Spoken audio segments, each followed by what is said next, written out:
வணக்கம். இன்றைக்கி நிறைய சோஷியல் மீடியாஸில் நம்ம பார்க்குறோம். நிறைய கொஸ்டின்ஸ். 2500 எப்போ வரும், இலவச பஸ் எப்போ வரும், 500 யூனிட் வந்து மேலே போனால் தான் 200 கம்மியா, இப்படியெல்லாம் நிறைய கொஸ்டின்ஸ் கேட்டு நம்ம இது பண்ணியிருக்கோம். எனக்கு ஒன்று புரியல. இதுக்கு முன்னாடி நமக்கு 1000 ரூபாய் வாங்கிட்டு இருந்தோம். எனக்கு கூட 1000 ரூபாய் வந்துட்டு இருந்தது. சரிங்களா? அது எந்த மாதத்துலேருந்து நமக்கு போட்டாங்க, அவங்க ஆட்சியில் வந்து எவ்வளோ நாளில் போட்டாங்கன்னு யாருக்காவது தெரியுமா? ஞாபகம் இருக்கா?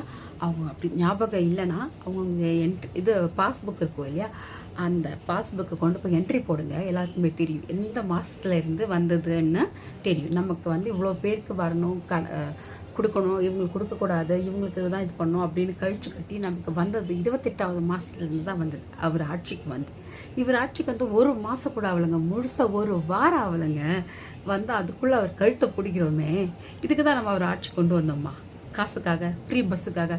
இதே வாயால் எவ்வளோ லேடிஸுங்க வந்து சொல்லியிருக்காங்க, எங்களுக்கு இலவசம் வேண்டாம், இலவசம் வேண்டாம், எங்களுக்கு பாதுகாப்பு வேணும், போதைப்பொருள் ஒழியணும், எங்களோட இது டாஸ்மார்க்கு போகணும், நல்லா வேலை வாய்ப்பு கிடைக்கணும், வீடு வேணும் அப்படிலாம் கேட்டிருக்காங்க.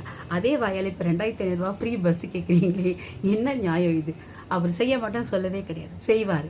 சொல்லியிருக்காரு. வார்த்தை கொடுத்துருந்தாங்கன்னா அதை யோசிக்காமல் செய்ய மாட்டாங்க. சரிங்களா? மக்கள் கொஸ்டின்ஸ் கேட்பாங்கன்னு அவருக்கும் தெரியும்.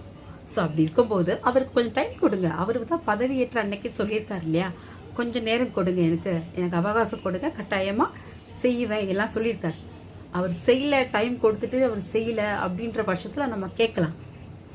நானே கேட்பேன், நானே வந்து வீடியோ போடுவேன். சரிங்களா? அப்படி இருக்க பட்சத்தில் கொஞ்சம் அவருக்கு டைம் கொடுத்து அதுக்கப்புறமா நம்ம கொஸ்டின்ஸ் கேட்கலாம். அதை விட்டு வந்த நாளையே பிடிச்சி கழுத்தை பிடிச்சி அமுக்குனா அவர் எங்கே போவார்?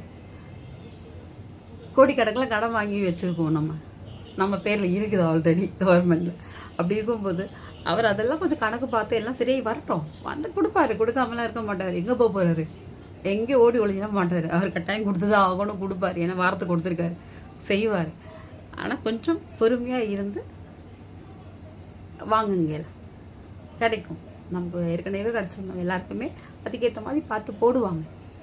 தயவுசெய்து பொறுமையாக இருங்க. அப்போ தான் அவரையும் டென்ஷன் இல்லாமல் விட்டால் தான் அவர் பொறுமையாக இருந்தெல்லாம் செய்ய விடுவார். நல்லா இருப்போம், எல்லாருமே நல்லா இருக்கும். வணக்கம்.